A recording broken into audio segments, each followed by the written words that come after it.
Bumabalik ang balitang tutok at maaasahan. Ito ang Balitang Hali.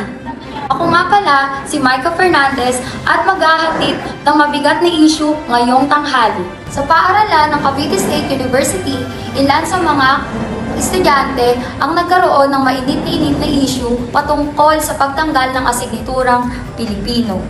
Madaming mga kabataan ang nagbabawal at pinagbabawal at gustong panatilihin ang asignaturang Pilipino sa pamantasan sa kolehiyo. Yun lamang po ang aking balita ngayong tanghali. Mali, ako si Micah Fernandez, naglilingkod, naglalahad ng mainit na balita. Ito ang Balitang Hali.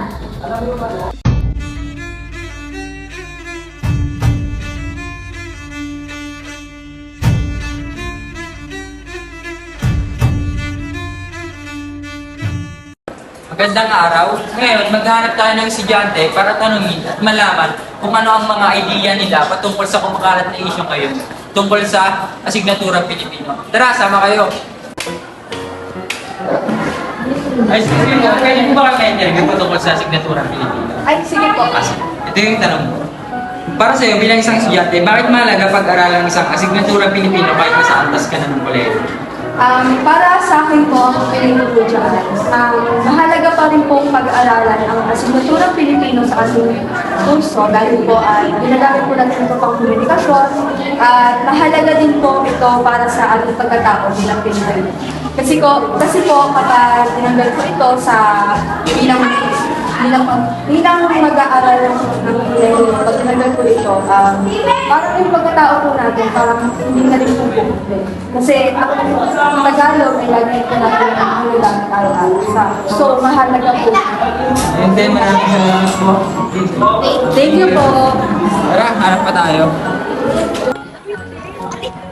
Hello po, excuse me po. Pwede po ba kayo may interview about sa asignaturang Pilipino? Kahit isa lang po. Ay, ikaw ma'am. Para sa iyo po.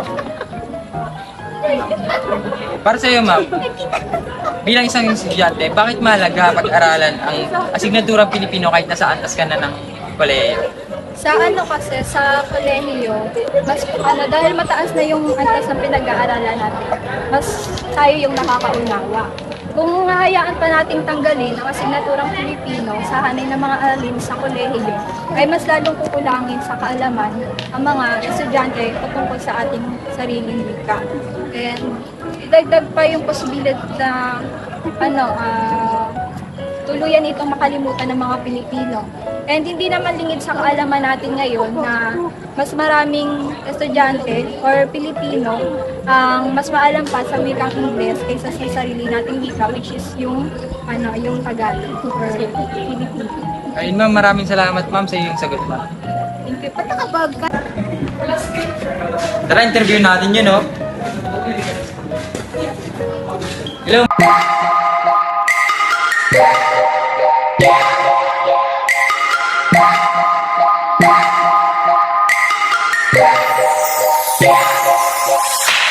Ma'am, excuse me po, pwede po kami may interview sa pwede? Ay, bawal po yun. Saglit lang, patungkol lang naman sa asignaturang Pilipino. Sige. Saan ba yan? Patungkol ba yan sa? Sa asignaturang Pilipino. Ito yung tanong ma'am. Para sa iyo, bilang isang estudyante, bakit mahalaga pag-aralan ang asignaturang Pilipino kahit nasa antas ka na ng kolehiyo? Para sa akin, mas mahalaga ang pag-aralan kahit kolehiyo na tayo, ang asignaturang Pilipino. Mas mapalawak pa ng kaalaman natin patungkol sa wika natin. Then, madami kasi ngayong kabataan, mas nagpo-focus sila sa mga dayuhang wika. So, mas onti lang yung kaalaman nila sa ating wika. So, yung mas mahalagang pag-aralan natin yun para luminang pa at marami pa tayong matutunan. Kahit nasa kolehiyo tayo. Eh, maraming salamat po. Kumain ka din pala eh. Okay, thank you. Thank you.